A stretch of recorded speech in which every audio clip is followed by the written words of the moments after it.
Afternoon. I'd like to welcome everyone to this week's edition of Imperial as One's Belonging series, where we explore the lived experiences of individuals from the Black, Asian, and minority ethnic communities, individuals who have found their way to telling us about their sense of identity and sense of belonging. And you know what? I say this every week, and I've said this already about this person because she's the first person that we've had as a part two. All right. So we're going to just welcome back Liesje. Hi. She's here with us in the house. And you know what? If you thought the first one was interesting, you wait till you hear this part two. I'm going to stop talking. I'm going to try and recap as to where we left off last time. So Liesje, welcome back. Hi. A real pleasure to have you Nice to be here. here. And last time we had spoken about your early childhood and how you had were in a singing group and how things were. Oh, I'm not going to say they were perfect. They weren't perfect. There were issues, but you had this underlying faith which kept you going, and that was part of your story. But there was so much more that we wanted to unpack because you started to tell us about how you came about developing Sparkle Sheffield. But there was a lot more underlying that which we hadn't yet kind of like unpicked. So I'm going to start by asking, there's a couple of questions which I would be interested in getting filled in, if that's all right. So, can you explain a little bit about what it is that we know that you started Sparkle Sheffield, yeah, because of your children's autism, okay, and dyslexia and your own dyslexia. But aside from that, there's issues that I think we should try to unpack as well regarding your own sense of well-being and where you were as an individual at those particular stages. Now, I've started reading your book, and you've highlighted a good few areas in your book which are really powerful. So I'm trying to do this I don't know how I'm trying to do this, but I'm trying. Let's put it that way, right? I'm trying to work out where to start. So I'm going to start with one of the passages which you highlighted to me, which was, we'll start with when you first discovered or first encountered the fact that your son was autistic and the extent of his autism. And there's a really good passage which you write in your book, which talks about the meltdown that he had when you were going shopping. Can you just kind of like outline what happened and how that made you feel from his perspective, or when you were thinking about it from his perspective?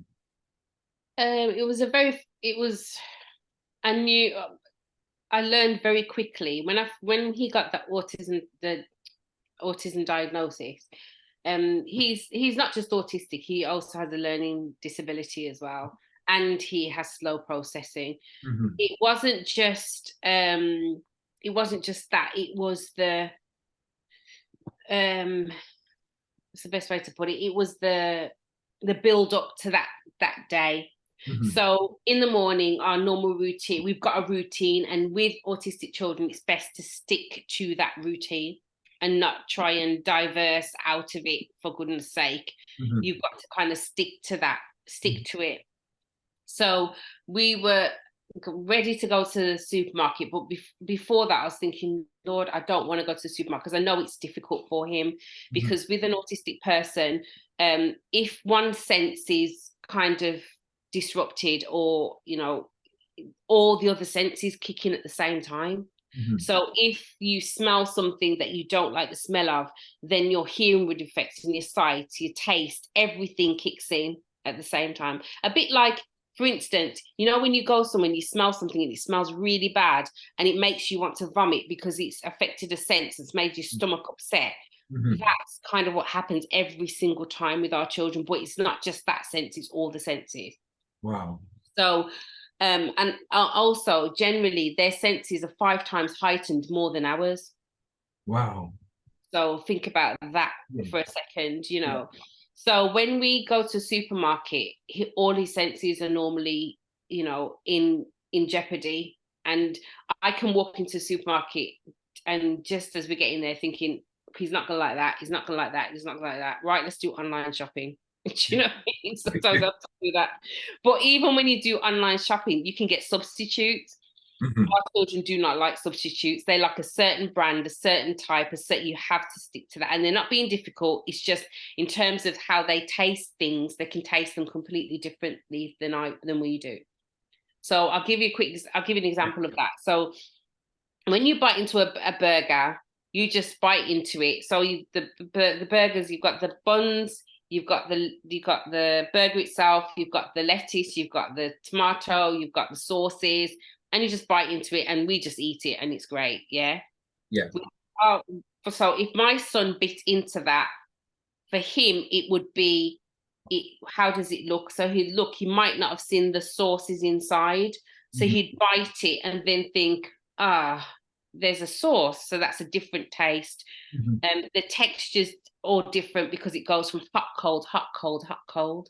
So as you bite into it, he can feel all the different types of temperatures, and that could cause problems.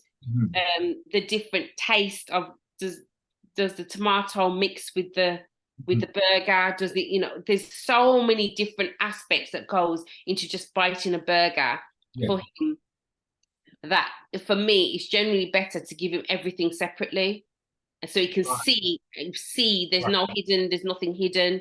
He can see it. So in terms of that day, before we even get there, I know we're gonna have problems. So as we're walking to the car, he's already getting agitated. At this point, he's nonverbal. He does not speak at all now.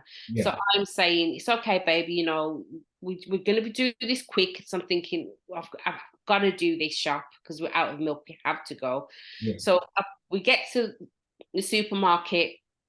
The first problem is he's only 4, so I've got to put him in a trolley. So you put him into the trolley. For us, again, that's just a normal everyday kids do that. But for him, his senses already, so put him into a trolley, it's cold. It's as you're pushing it, the sensation of it bumping up and down will really affect all the way he feels. It will be quite tough on him.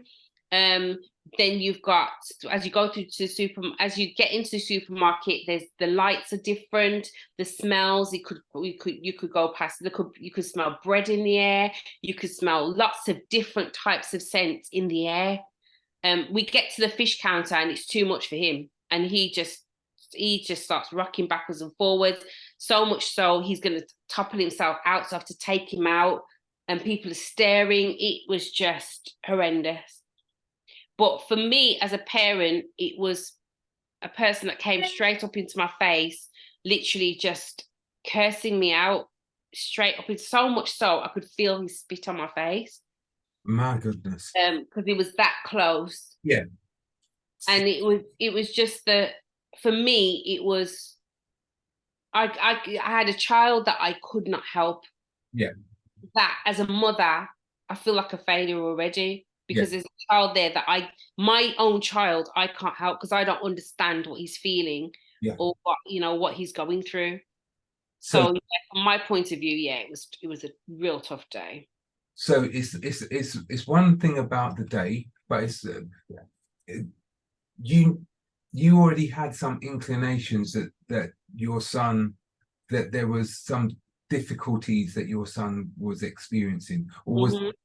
So what did that lead you to think about then, in terms of, when you're having a bad day, your child's having a bad day, you've got this man shouting in your face. What sparked in you in that moment in time? For me, it was like, and I describe it in my book as a snake wrapping itself around, the anxiety snake, I called it. and I could feel it wrapping itself around my body and going up and going up and up and squeezing me. That's what it felt like with the pressure. I felt embarrassed in some ways, but more than that, it was just, I can't help him. And the embarrassment wasn't because of what he was doing. It was the embarrassment that I couldn't help him. Yeah. That was the embarrassment. And it was just, I felt hot, I felt sweaty, I felt just like it was hard. It's something that I will never forget. And sometimes I draw on to be able to have strength to do other things sometimes when it comes up to dealing with one of my parents or something. You know, sometimes I have to draw on remembering that and remembering what it was like for me to be able to, for me to be able to assist parents even more. So it's that inner sense, that inner feeling of, you know, help, not only helplessness for your child, because you go on and you give us a really beautiful, I would say, like a poem about your son being a Black child and being a non-verbal child. And so you would ask yourself, well, being non-verbal, how will you be able to express yourself? How will the world see you? And then you're saying on top of that, as a Black child, how will those two combinations, who's going to be their advocate? Am I right? That is an understatement. So that poem's called My Black Child Has No Words. That's right. And that's the scary thing for that. I put it down as my greatest fear, and it is, because as our Black children, they get stopped by the police all the time. Both of my children have been stopped by police. One of them was only 12 when he got stopped by the police. And my fear is, well, if they stop my son who's nonverbal and has the mental capacity of a preschool child, but he's 18 and built like a you know, really, really built, and he starts jumping up and down and flapping because he's trying to self-regulate himself while somebody's trying to talk to him because he's feeling anxious, they will see that as him being very aggressive. And, you know, what would they do to him? And he won't understand anything that they're doing to him whatsoever.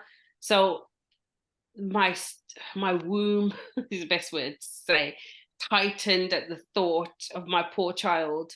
You know, as soon as I knew the diagnosis and I knew what I did, it was yeah, he's going to face some really tough times. And how do I get him through that? And worst case scenario, as we talked about in the previous interview, my partner at that time, his father died. Yeah. So what's going to happen if I die? You know, if something happens to me, then what is going to happen to my child? How I can't protect him. So my way of protecting him was to start Sparkle Sheffield. And that's how Sparkle Sheffield came into play, because I thought, if I use Sparkle Sheffield to change the way people look at an autistic child, because you have to say it in the right way as well, because it's an autistic child, not a child with autism, because they see it as being part of who they are. So if I could change the way that people saw my child by doing as much as I possibly can to change the perspectives where we live, then I've made something easier if anything happens to me. And that's how Sparkle Sheffield kind of started, because of that, and because all the needs that he needed. And it was easy for it to grow because there is no support, real proper support out there for autistic children and their parents, especially because I started it when he was about 10 years old. And especially at that time, because autism wasn't as known as it is now. So you wanted to raise a platform. You wanted something which would protect your child, but not just your child, other children with autism, and families coming to terms with. I remember in the last conversation, you spoke about how it was like dealing with the loss. The loss of the child that you thought you were going to have, compared to the child that you have, and it's coming, for want of a better terms with that. coming to terms. It is like coming to terms with that. out of when I wanted to change that perspective for myself and for others. So for me, in my head, I was thinking, I don't want people to look at my child and feel sorry for us. I want them to look at my child and think, okay, he just thinks differently and behaves differently than everybody else. I wanted him to be accepted in that way, and I knew in order to do that, I would need to create a platform to be able to do that, to be able to do the things that everybody else does, but just do it in a different way. So you wanted to change the narrative. You wanted to change the way that autistic people are viewed, autistic families, what they can experience or how they can be viewed within society. Yeah. It's just a normal part of society. It's different, but it's still just a normal part of the society that we live in.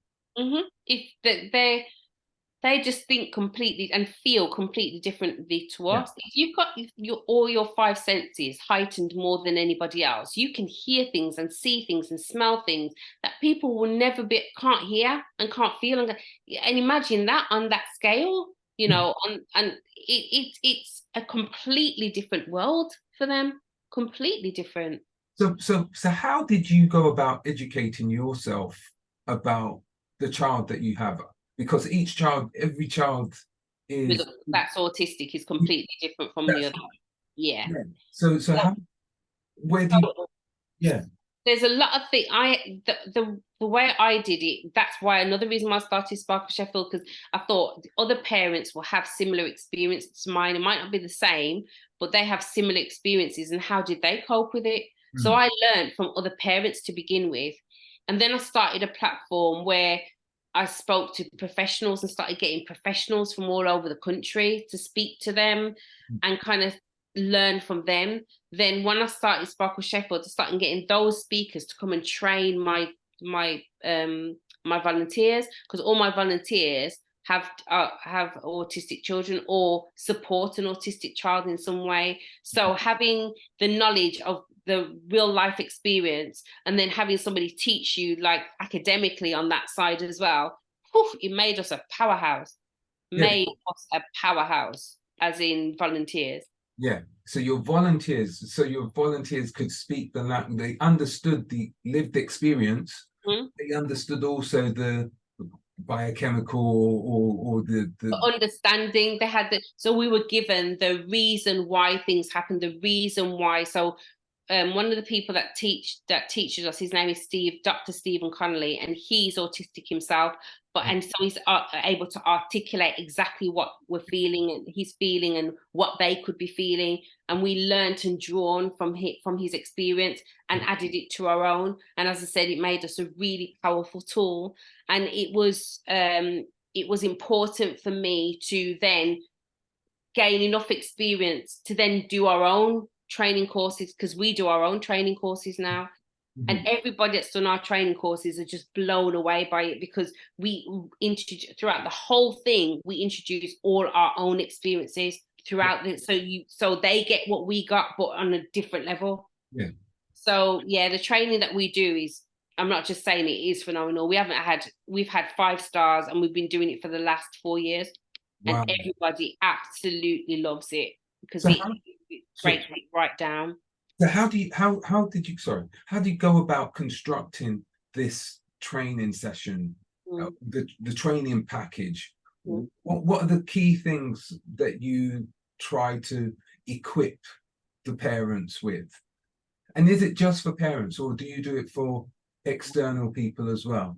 No, it's professionals. It's generally professionals that we do this for. Right, okay. Parents have got their own workshops. We do our own workshops for parents, but like Lincolnshire Council, Derbyshire Council, South Yorkshire Police, Meadowhall Shopping Centre, the staff there.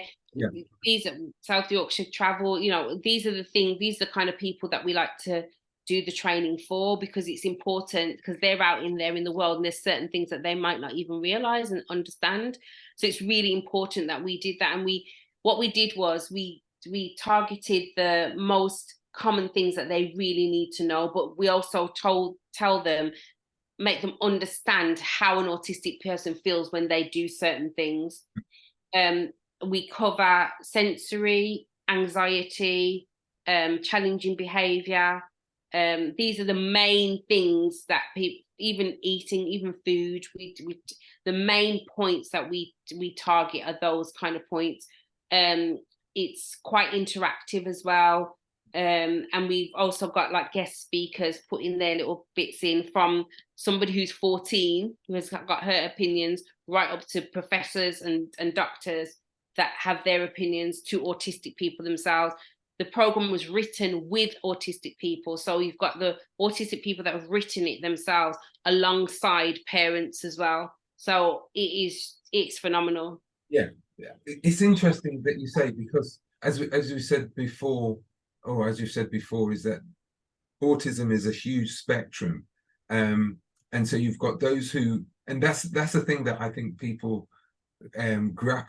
try to grapple with. You think of someone like Rain Man, who the depiction of being a genius who can operate in a single sphere, as it were. And then you've got the other extreme, which is kind of like the non-verbal, how do we understand what's going on in their world, as it were. But it's all a spectrum. So how, when you're covering in your training, how is it that you kind of like heighten that awareness that actually we are dealing with individuals who each person is an individual, and we need to have a better awareness? How do you go about raising that concern? So there's normally two trainers each time that we do this. The two trainers are either a parent and an autistic person. So there's two different perspectives. Right. So when we're talking about it, as a parent, when I'm doing the training, I say, everything I say to you now is based on my son and what's helped my son. If that doesn't work for you, contact us and we'll have more strategies that we can tell you. And that's kind of how we do it. But generally, there are so many things that can be quite similar. And normally it's challenging behavior that people ask us about how to tackle it. It is the sensory side of things and the anxiety. The one thing that I think that they all have is anxiety. Everybody has that in different ways, but the anxiety is definitely the thing that people struggle with the most. So can you unpack what you mean by the anxiety? What is the level of anxiety, and where does that stem from? Yeah. So there's lots of different ways. So I would say the main thing is that their main thing is the unknown. So, like okay, I'll give you an example. So say there's a fire engine coming up towards us. We know at any point their alarm could go off and the sirens can go off. But we know that. We're not autistic, and we know that could happen. An autistic person doesn't necessarily understand that that's going to happen. Right. When it does go off, they can go into meltdown mode because it's too loud, it's too much, and they weren't expecting it. They really struggle with knowing what's coming. So one of the biggest tips that I can tell people is let them know what's coming as much as you can, because they can't anticipate like we can, which causes so much anxiety. Because imagine walking down the road and seeing a fire engine thinking, I know what that does. It makes a loud noise. So regardless of what, whenever they see a fire engine, they'll kick off because they'll think that at some point it's going to, I know because it happened to me once before, and they never forget. If it happens once again, it will happen. If it happened once, it will happen again. We've just bought a kitten as well. As another example, we've just bought a kitten who is currently asleep right next to me. We've just bought a kitten, and my son hates her.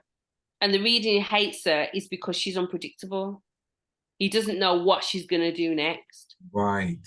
And he just does not like that. And that causes anxiety. Right. Yeah. But we've had a cat. We've got a cat, and we've just got a kitten. So we've got two cats. Eventually he's got used to that, to our first cat, and he loves her, and it's helped him, which is why we've got a second cat, because this other cat's getting older. So we're trying to introduce this one so that if anything happens to the other one, we've still got another cat that can still help help. By that time, he'd get used to it and it can still help him. So that's really interesting based on what you just said in terms of that unpredictability. They don't like surprises. They don't want to be surprised in any way. But you can train them or to say, okay, this is what's going to be happening. So if you're going on a journey, you almost like role play and say, we're going to be going here or going there. And this is that the kind of thing? Yes. So there's lots of things that you can do. You can do something called a social story, where you can build pictures beforehand and draw and use as many real life pictures as you can. Yeah.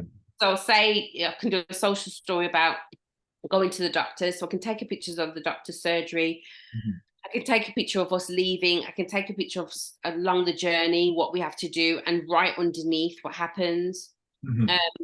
You can use we can use sign language. We can use picture exchange, which is using things like now and next cards. So it's got Velcro on it generally, and it's like a card, and it says the word now and next.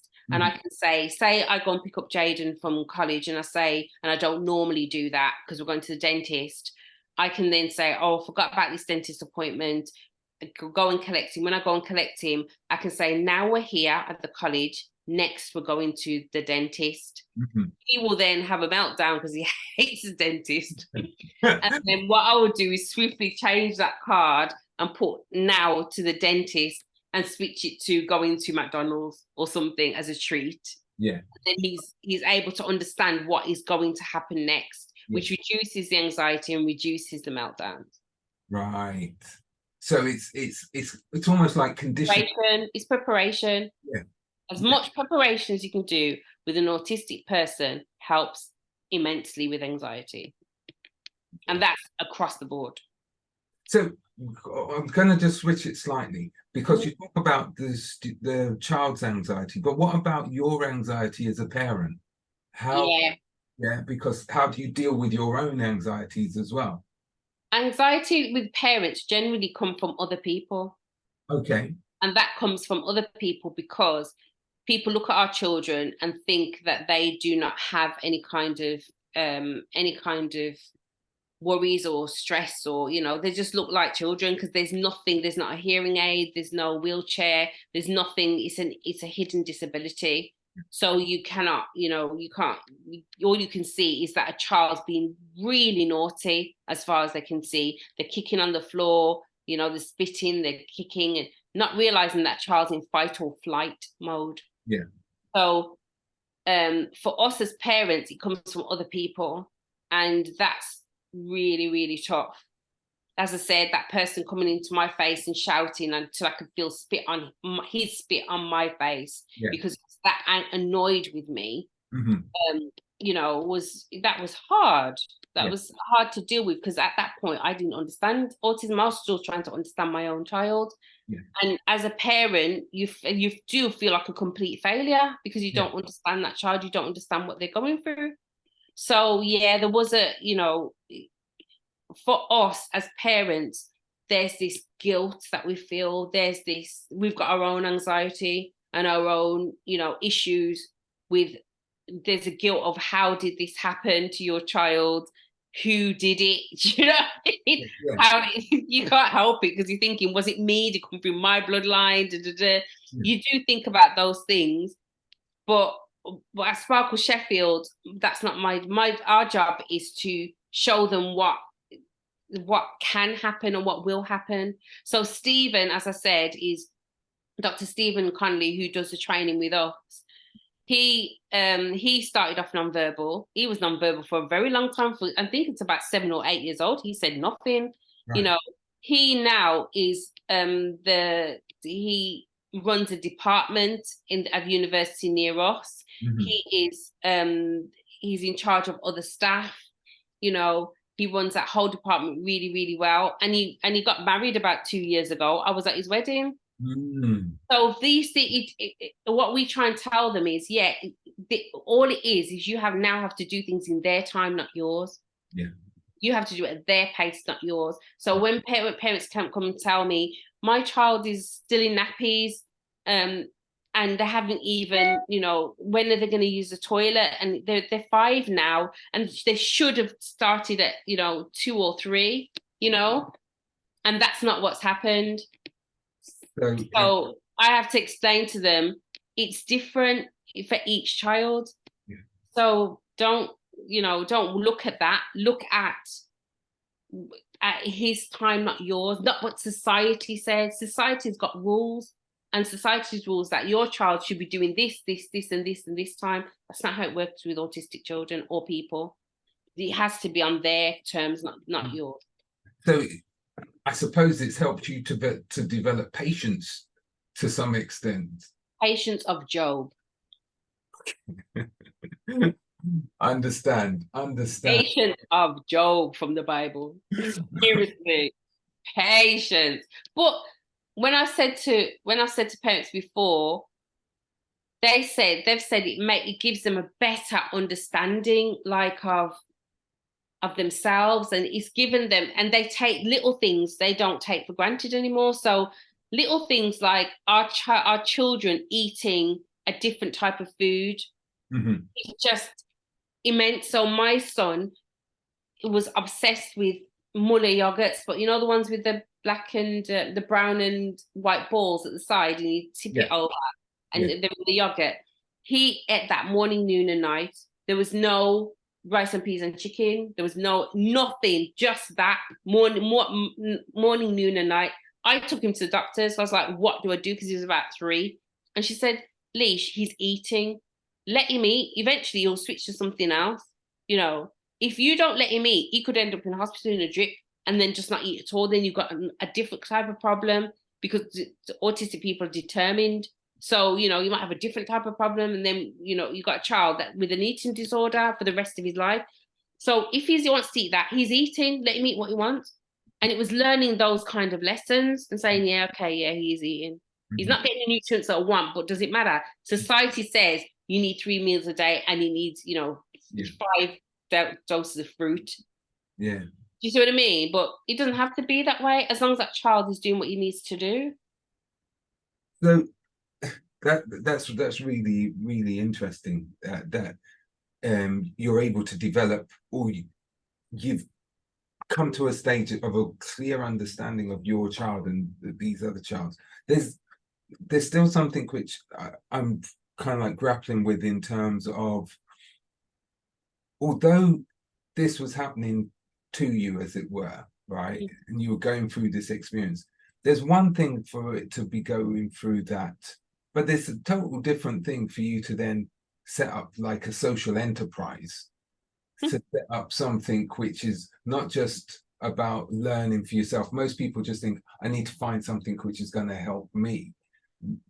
Very few people then turn around and say, I need to find something, or I'm going to develop something which is going to help thousands of people. So I think that was an accident. It was a very good accident. Big accident, but it was an accident because I was looking for solutions for my son, to learn more about my son. And in doing that, then found a family of people that were going through the same thing, was looking for the same thing. So then we started doing it together, and then I started going, oh, why don't we do this? And whoa, why don't we do that? And it just grew into this beast that, you know, now 8 years later, we've won an award from the Queen just before she's died. We now got autism. Not only do we have Sparkle Sheffield, we now have Autism Union that does advocacy and online autism fair, which we've got this weekend, by the way. That's this weekend. Okay. Which is all online. And we've got speakers from all over talking about loads of different subjects for professionals and parents to learn about. Yeah. Please send me that link, and I'll put it after. Yeah. Yeah. Because that's I do know of people who have autistic children, and one of the problems which they find is, one, getting people to recognize that their child has the autism. But reading in your book about your son, where you had to argue, despite you saying about your son's dyslexia, it was not autism, but dyslexia, it's so much harder for them to believe you that there's something that's, I'm not going to say not right, but that there's something else which could be different from you about your child. Yeah. I in my book, there's a part where I go to the children's hospital with my son because I suspect he's got an ear infection or something's not quite right with him. And when I go and I'm called into the doctor's room, the doctor's looking at me really like angrily. And I said, you know, and I'm explaining that my son's autistic and he's just looking at me and he's really angry. And I'm saying, is there a problem? Is something wrong? And he's saying, why are you leaving your child in that condition? I said, what condition? And he said, with autism, why are you doing that? I said, what do you mean? He said, there's tablets out there for that. I said, there certainly are not tablets out there for that at all. He said, yes, there are tablets out there for that.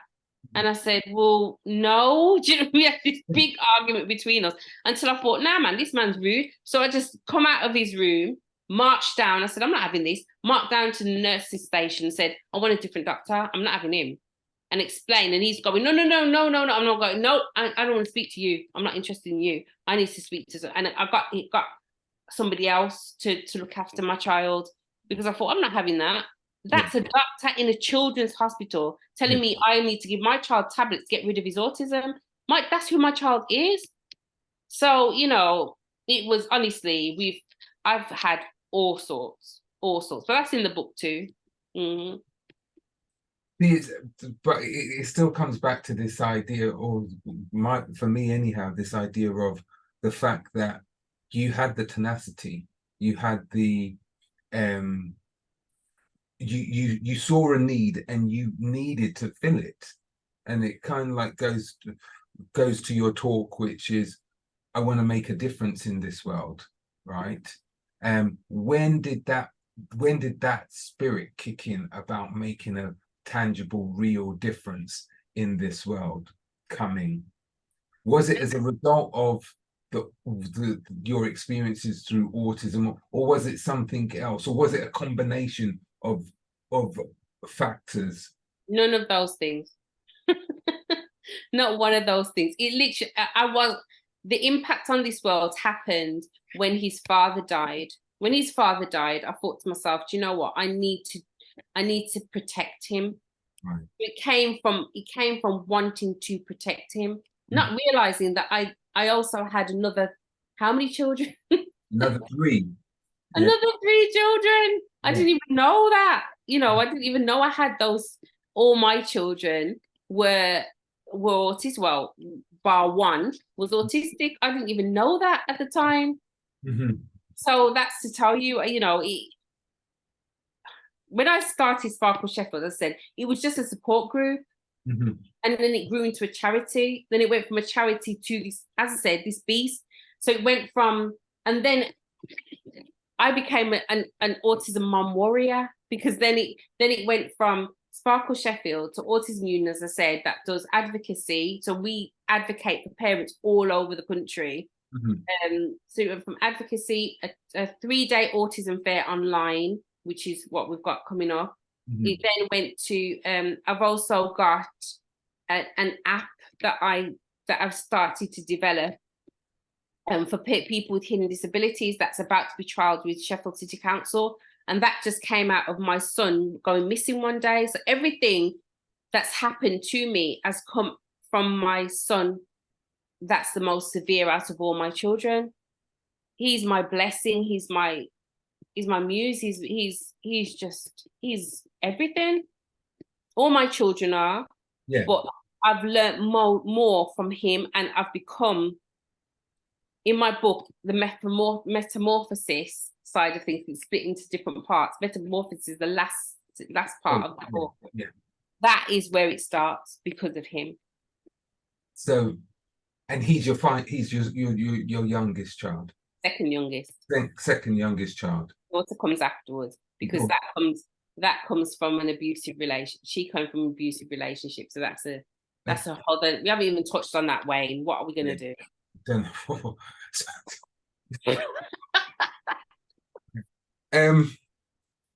Let's finish with. So this is all I'm saying. Life is complex, right? Life is complex, right? And we look at people, and we can't make any assumptions because we don't know what their experience is.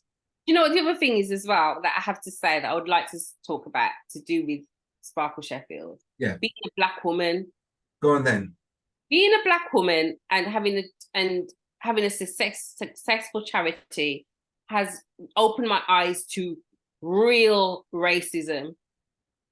How? Explain. On a next level. Because the more successful you are, the worse the more they try to other organizations, because remember it's bidding for money.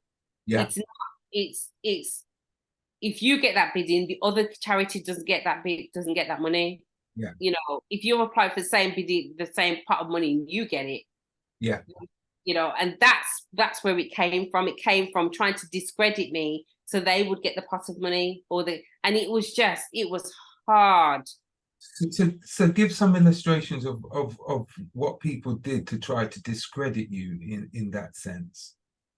There was one lady that it was a parent actually, that came to, we were doing like a presentation somewhere, and she came and we were selling our t-shirts, and we had like our buckets and stuff. She came and she goes, "Can I buy one of your t-shirts?" I said, yeah, sure. So she bought one of my t-shirts, and then she said, "I'm going to raise money for you. Can I take one of these buckets?" I said, "Well, you have to sign it out so we know where it is, know who you are." She goes, "Yeah, that's fine." So she did all of that.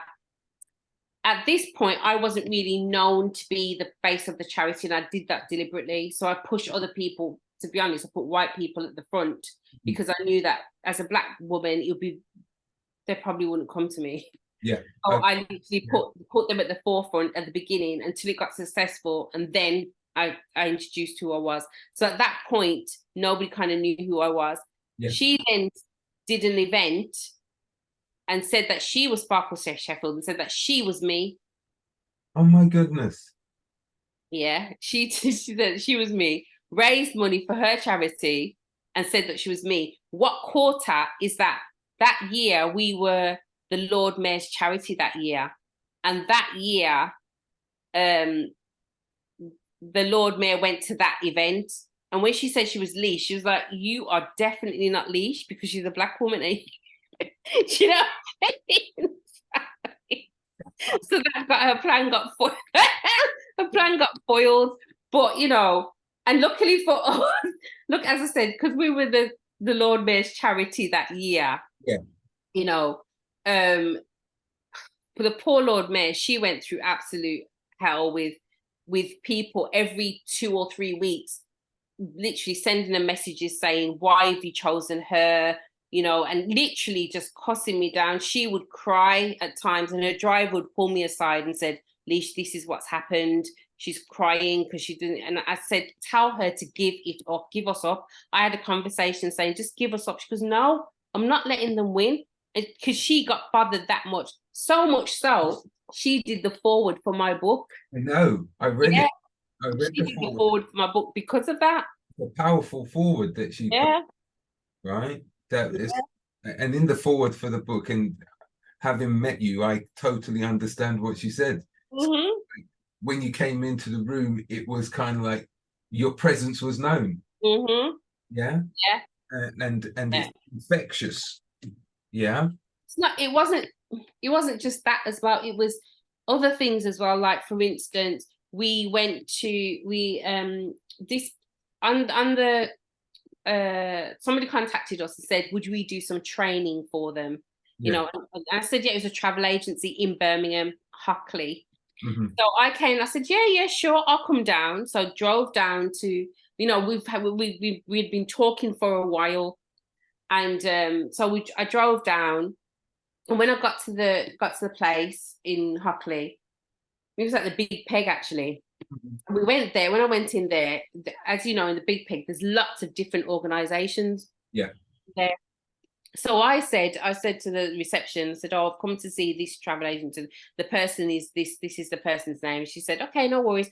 So while I was standing there, she called up and she said, "Hi, there's a woman here that's coming to see you. If somebody can come down and collect her." And they said, yeah, no problem. Yeah, we know that she's coming. So anyway, I sat down in reception and some time passed and there was lots of people in reception. Then it ended up just being me and this one white guy. Anyway, somebody comes downstairs, takes this white guy upstairs, and I'm still sitting there and I'm thinking, okay, I wonder what's happening because it's taken a long time. Anyway, after about 3 minutes, this same woman comes back down with that white guy, laughing. The two of them are laughing. So anyway, she comes up and she goes, "I'm so sorry. Are you Liesje?" And I said, "Yeah." And she goes, "Oh, I'm sorry, I took him up by accident."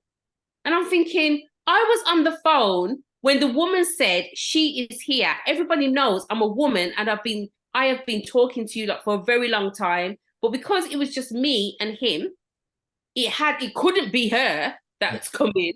Yeah. It had to be the white guy. It cannot be her as a black woman. And when she brought me upstairs and opened the door, the shock on people's faces, I thought any minute now, they're going to run and grab their handbags any minute now because they look like, and you could visually see that they were completely distressed that it was a black person. And they said, "Do you want to come in?" And said, I said, "Yeah, that would be a good start." You know, it's just like, and I just carried on being my bubbly, laughy self and joking. By the time I finished, yeah, they took our training courses for about a week. I got loads of money from them. Yeah. But it was, oh my God. It was just like, seriously, you chose the white guy over me as a black woman. It can't possibly be me. Because my name does not give them any, they don't know whether I'm black, white, they don't know what nationality I am. Yeah. So yeah, it has been a challenge, serious challenge. So as well as grappling with all of the, it's a recurrent theme really, because when you spoke about it with your black son and the impact of being black in this society, as a black woman, as a black man, that there are barriers which have been put in place. But even with all of those barriers, you sparkle. You sparkle above all of those things. I sparkle like it's hot. That's right. Absolutely. Yeah, because as I said, it has been there's been so many times I've just thought, I can't do this anymore. I'm tired. Yeah. I'm tired. And I think over this past year has been the hardest. And it's because the people around me, my support system was going, because my mum died in 2018. And then my brother died. And my brother was my everything, because it was just three of us. It was just three of us. My mum raised us. Yeah. Us three. You know, I mean, raised two of us. It was just us three as a family unit. So when my family unit completely when my brother died, it was just, I didn't want to do anything anymore. And then I started worrying what's going to happen to my children if something happens to me, who they're going to go to, how they're going to cope with Jaden. Are they going to be able to cope with Jaden? Yeah. You know, it was just, my life was turned upside down when that happened. So I've already got the title for my next book. So you're gonna let me finish reading this first one, right? And drop the next one on us. But yeah, it has been charity. The charity has been grace. And I have just met the most amazing people. I have the most amazing support now, in terms of not my family, in terms of the people who I've met along the way. I'm very lucky and fortunate to be supported by people at very, very high levels as well. And that's literally just being me. And I pray, when I'm praying, I ask God to make me be this beacon of light. So when I walk in, I literally shine from everywhere, my fingertips everywhere. I literally visualize myself like that. So when I step into a room, they know God's presence is there with me. Yeah. Because I feel that's very important for me, because that's who I am. That's who I am as a person. But changing lives, other people's lives and families' lives are so important, is paramount to me, because in changing other people's perspectives, it helps my children when I'm gone. Yeah. So that is vital to me. Yeah. I'm just looking at time. We are currently out of time, and I've never done this before. I'm not going to invite you for a third online version, but I am going to invite you for your book to meet to be a meet the author, and Okay. and to come, and those who are on live with us now, you've got a special invite to come and sit and talk with Liesje in person at our meet the author session. We'll arrange it and let you know, because I can tell you that there is so much more that we need to unpack. I haven't even touched the surface. We haven't touched the surface. There are chapters in the book which will make you cry, right? And I've just read a few of the passages, and they are, it gives the character of a strong Black woman. That's what I'm going to say. It gives the character, you are a strong Black woman, right? And no one can deny that, right? You've written it down, and you've I'm not going to say left yourself bare, but you've opened up for people to understand the process that you have gone through and how that has helped to develop Sparkle Sheffield and the things. Tell me what it is that you're hoping to achieve in the next, going forward. You already said about the fact that you want there to be a mechanism, a support network for your children if you were gone. How are you setting that in place? What's your plan? My 10-year, no, I'm not going to say 10 years. My 5-year plan, I want a Sparkle Village. Explain how what would the Sparkle Village? I want houses for our children to live in, families to be able to live nearby as well, but like a village where they can do that they need to do, have their own little village of everything, and people can come into that village and buy like stuff and that they've made and done and stuff like that. That's what I want. So that's gonna be a lot. That's gonna need millions of pounds, but I'll do it. I like that idea. So you give them a safe space where, but it's their space where they can be them. Yeah. So instead of people coming into us trying to get into their, them trying to get into our world, we have to get into their world and understand. So that it's with their needs in mind as opposed to our needs in mind. So it's what's most suitable for them. Yeah, I like that. That's my 5-year plan. I'll do it. I really like that. I'll do it. What I'm gonna say, as I said, you're coming back, guys. You haven't seen the last. I'm not even inviting. I'm just saying you're coming back now. We'll make it happen, all right? Because there's still so much to unpack. It's been really great, these 2 interviews that we've had. I've learned so much and gained so much insight into your story and the story of other autistic individuals and how they exist, and how we need to be much more mindful in our approach, right? And don't just take things for face value, because there is always something else which we need to know about. Yeah, very true. So I'm going to leave it there. If that's right. I want to know a little bit more about the Autism Union, but we're going to leave it there for today. And I'm going to just say a really big thank you for being our guest today on Belonging. Not just today, at the start of our Windrush special, and now kind of like closing off our Windrush specials.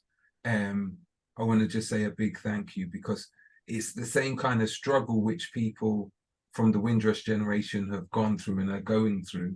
It's a similar struggle that people with autism are facing not being accepted, being judged for things which are beyond their control, you know.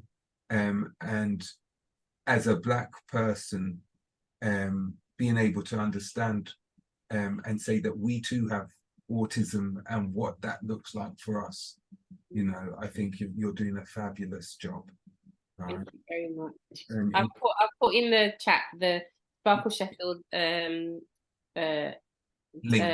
links and Autism Union. Autism Union, there's talks on there, and there's one about me talking to another Black woman about how we feel about having autistic children. Fantastic. And that's free. That one's free. I'm going to post that up afterwards so that people can see that as well. So that's really good. I'm going to stop it there. I'm going to just let people know what's happening next week and the week after, or between now and next week. And we will be back, and I will let people know when you're going to be coming to London, coming to Imperial College to share your story in person. All okay. Right? Thank you. Thank you. Right.